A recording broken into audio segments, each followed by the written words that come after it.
Bonjour, donc aujourd'hui j'espère que vous allez bien. Je suis habillée comme la vidéo d'hier parce que c'était une vidéo un peu courte, donc du coup j'ai fait le même jour.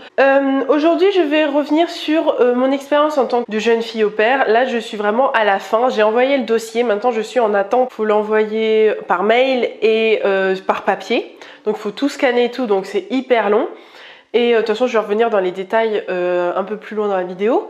Donc voilà, donc j'ai fait une vidéo pour les personnes qui sont à la fin là, parce que c'est quand même la fin de mes recherches. Donc pour les personnes qui la regardent, j'ai fait une vidéo sur les papiers, j'ai fait une vidéo sur mon expérience parce que j'avais pas d'expérience pour garder des enfants. Donc du coup j'ai demandé à des centres de loisirs de me prendre bénévolement. Donc voilà, donc je vous mettrai toutes les vidéos en haut si vous avez envie. Et là, du coup, j'ai envoyé tout le dossier. Ça fait depuis quasiment un mois que je travaille vraiment le dossier à fond. Donc voilà. Donc mon bilan, c'est que ça prend énormément de temps. Vraiment, ça prend beaucoup de temps. On n'a pas l'impression, mais la liste des choses à faire sont quand même relativement longues. Surtout qu'en plus, il y a par exemple, le permis international ou comment on appelle ça là, le casier judiciaire vierge. Et ça prend aussi du temps à avoir. Donc, il faut vraiment un mois. Je pense que c'est un peu court. J'ai fait ça en un mois, j'aurais peut-être dû le faire en 2 mois, comme ça mon expérience avec les enfants serait plus longue.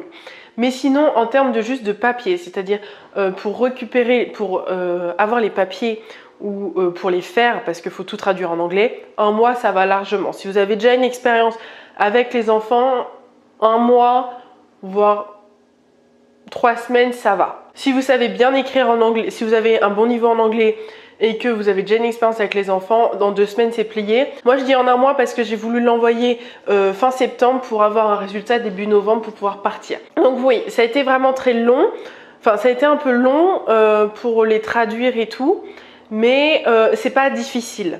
Je pensais vraiment qu'il fallait utiliser des termes et tout machin, mais franchement c'est pas difficile. En fait, il faut faire une lettre de motivation en anglais, faut traduire vous savez les papiers que je vous avais parlé où c'est les références en fait des personnes. Quand vous allez par exemple au centre aéré, moi je suis allée au centre aéré et ils devaient à la fin me faire un papier pour me dire voilà elle a bien travaillé, elle a fait ci, elle a fait ça machin. Et en fait eux ils l'écrivent en français et vous le retraduisez en anglais. Mais en fait c'est tellement court que ça va très vite aussi. Après il y a des questions en anglais qu'il faut répondre. Là c'est là où c'est un peu plus compliqué, mais ça va, si vous avez un bon niveau en anglais ça passe crème. Moi c'est que j'ai pas un bon niveau en anglais, donc c'est pour ça que c'est compliqué. Après, est-ce que je me suis entraînée pour l'anglais? Non. Non, pas encore, je vais m'y mettre aujourd'hui parce qu'en fait je voulais vraiment terminer la fin de mon dossier pour pouvoir attaquer mes trucs d'anglais et tout, parce que ça prenait tellement de temps que j'avais même plus envie après de m'entraîner pour l'anglais. Donc là je vais commencer dès aujourd'hui pour jusqu'à mon entretien Skype, parce que je vous avais dit qu'il y avait un entretien Skype avec l'association. Et avec en fait l'association nous prépare au Skype avec la famille, donc ça c'est plutôt cool. Moi c'est avec mon organisme qui fait ça. Après tous les organismes n'est pas obligé de le faire, donc renseignez-vous si vous avez vraiment des difficultés en anglais. Prenez vraiment la préparation, regardez s'il y a une préparation en anglais pour le Skype. Voilà, donc en gros c'est un bilan plutôt bien, plutôt positif. Même si c'était un peu long, c'était pas chiant, c'était agréable à préparer. Pour préparer mon anglais, je vais lire le livre que je vous avais montré. J'ai préparé des questions en fait que je vais répondre en anglais pour pouvoir préparer le Skype. Par exemple, me présenter, qu'est-ce que je sais faire comme cuisine, est-ce que je fais le ménage, qu'est-ce que j'ai fait avec les enfants, quelle expérience j'ai eu avec les enfants, est-ce que j'ai des allergies et tout. Voilà, je vais préparer un peu tout ça pour s'il y a des questions comme ça que je puisse répondre un peu du tac au tac sans réfléchir à la phrase et à dire machin. Donc voilà, je vais préparer un peu tout ça. Là, maintenant j'attends les réponses. J'ai envoyé mon dossier samedi. Non, j'ai envoyé le dossier il y a 1 semaine.